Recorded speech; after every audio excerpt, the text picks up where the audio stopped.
saveur divine.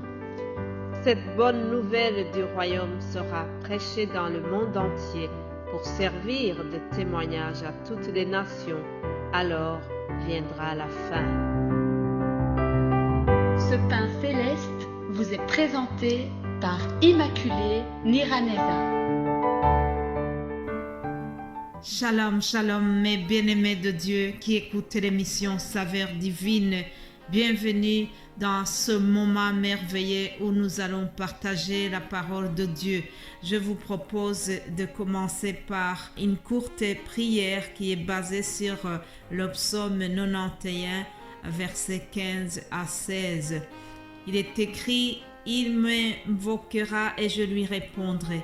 Je serai moi-même avec lui dans la détresse. Je le délivrerai et le glorifierai. Je le rassasierai de longs jours et je lui ferai contempler mon salut. Alléluia. Père éternel, nous te remercions. Nous te remercions parce que tes promesses sont réelles.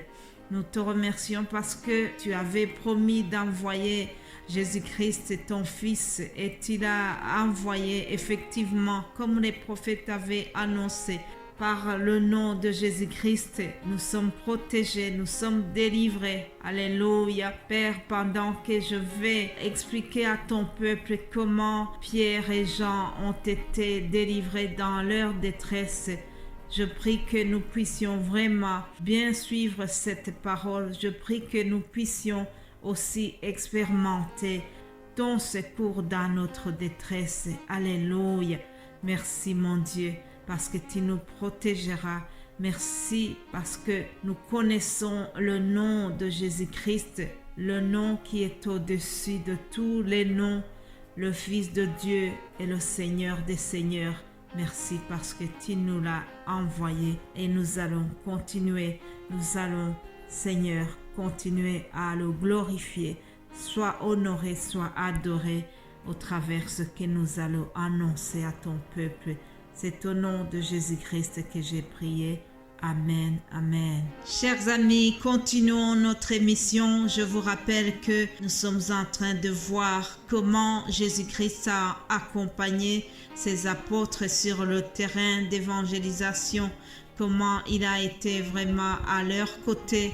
Ils ont ressenti sa puissance pendant leurs œuvres, pendant leur manière d'évangéliser.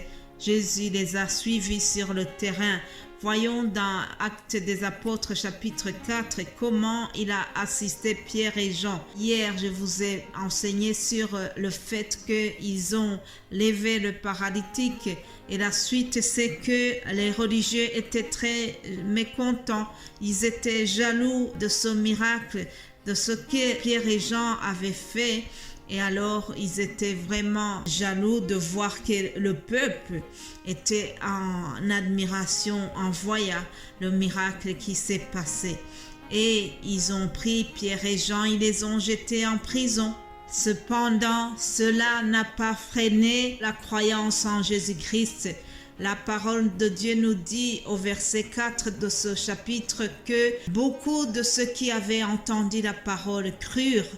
Et le nombre des hommes s'éleva à environ 5000. Alléluia. Ceux qui avaient entendu la prédication de Pierre et Jean se sont convertis. Il y a eu 5000 hommes, sans compter les femmes, bien sûr.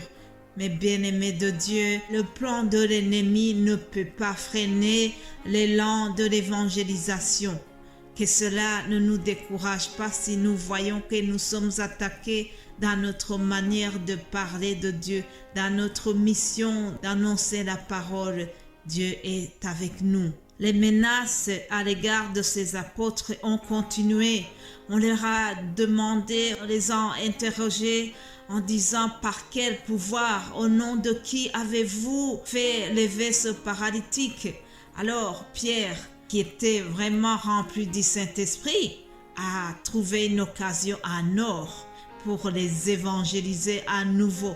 Puisqu'il était un homme nouveau, rempli vraiment de la puissance du Saint-Esprit, alors il a parlé avec beaucoup d'assurance et il s'est adressé à ses chefs religieux en disant c'est par le nom de Jésus-Christ de Nazareth que vous avez crucifié et que Dieu a ressuscité des morts. C'est par lui que cet homme se présente en pleine santé devant vous.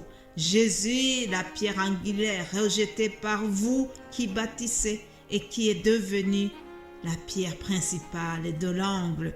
Autrement dit, Pierre est en train de leur reprocher ce qu'ils ont fait pour Jésus-Christ. Il est en train de les reprocher qu'ils l'ont tué, mais que Dieu l'a ressuscité. Et il est en train de s'adresser à ces gens. Il avait peur de ces chefs religieux avant, et maintenant il leur parle avec beaucoup d'assurance. Il n'a pas peur d'annoncer Christ ressuscité. Alléluia. Et la suite de l'histoire me dit que lorsque ces chefs religieux ont vu que Pierre parlait avec beaucoup d'assurance, ils ont été étonnés. Ils étaient vraiment très étonnés et ils se disaient, et pourtant ces hommes, ce sont vraiment des hommes du peuple sans instruction. Ah, chers amis, ils ont oublié une chose. Le verset du psaume 32, 8, il y a une promesse que ces gens ne connaissaient pas. Dieu a dit, je t'instruirai et je te montrerai la voie que tu dois suivre. Je te conseillerai, j'aurai le regard sur toi. Voilà une promesse qui a suivi les apôtres. Ah, ceux-là dont on pensait que ce sont des hommes illettrés qui n'ont pas d'instruction. Ah, les chefs religieux ignoraient que Jésus-Christ lui-même les a instruits pendant les 3 années qu'il était avec eux. C'étaient des hommes avec une instruction spéciale. Ils ont été enseignés au pied du Maître, au pied de Jésus-Christ, le meilleur de tous les maîtres de son temps. Alléluia. Alors, les menaces ont vraiment continué. Au verset 18, nous voyons qu'on les a appelés et on les a défendus absolument de parler et d'enseigner au nom de Jésus-Christ. Et pourtant, Pierre et Jean ont répondu à ces chefs religieux en disant qu'ils ne peuvent pas se taire. C'est impossible pour eux de se taire, de ne pas annoncer Jésus-Christ qu'ils avaient connu. Ils avaient la mission d'annoncer Jésus-Christ et de travailler pour lui. Alors, même si on les menaçait, ils étaient tellement remplis de la puissance du Saint-Esprit, ils n'avaient pas peur et ils ne savaient pas se taire. Mais bien-aimés de Dieu, lorsqu'on a le feu du Saint-Esprit, il est impossible de camoufler ce feu bouillonnant, ce feu qui nous anime. Même si l'ennemi nous intimide, il est impossible de se taire. Il était impossible pour Pierre et Jean de ne pas parler de Jésus-Christ, celui qui les avait envoyés. Mais bien-aimés de Dieu, le verset 21 et 22 du chapitre 4 nous montre que finalement ils ont relâché Pierre et Jean. Ils ne savaient pas comment les punir et à cause du peuple qui glorifiait Dieu de ce qui était arrivé, le peuple était tellement dans la joie, le peuple était émerveillé par le miracle qu'ils avaient eux-mêmes constaté.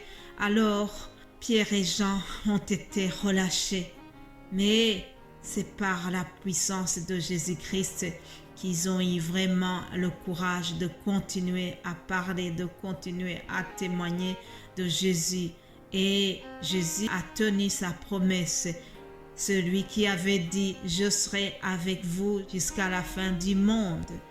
Il a été auprès de ses apôtres. Il les a assistés dans la détresse. Je vais terminer en encourageant quelqu'un qui serait vraiment dans la persécution à cause de l'évangile. Sois vraiment fortifié. Pense à cette histoire de Pierre et Jean et que le Saint-Esprit vienne t'assister et t'encourager. Continue, persévère et Jésus sera avec toi. Voilà mon souhait pour chacun, pour quelqu'un qui serait vraiment découragé dans ce qu'il fait pour Jésus. Persévérons, chers amis, et il va nous assister. Il sera avec nous comme il a promis, comme il l'a été pour Pierre et Jean. Voilà, je vous souhaite de passer une bonne journée et nous allons continuer demain par la grâce de Dieu. Amen.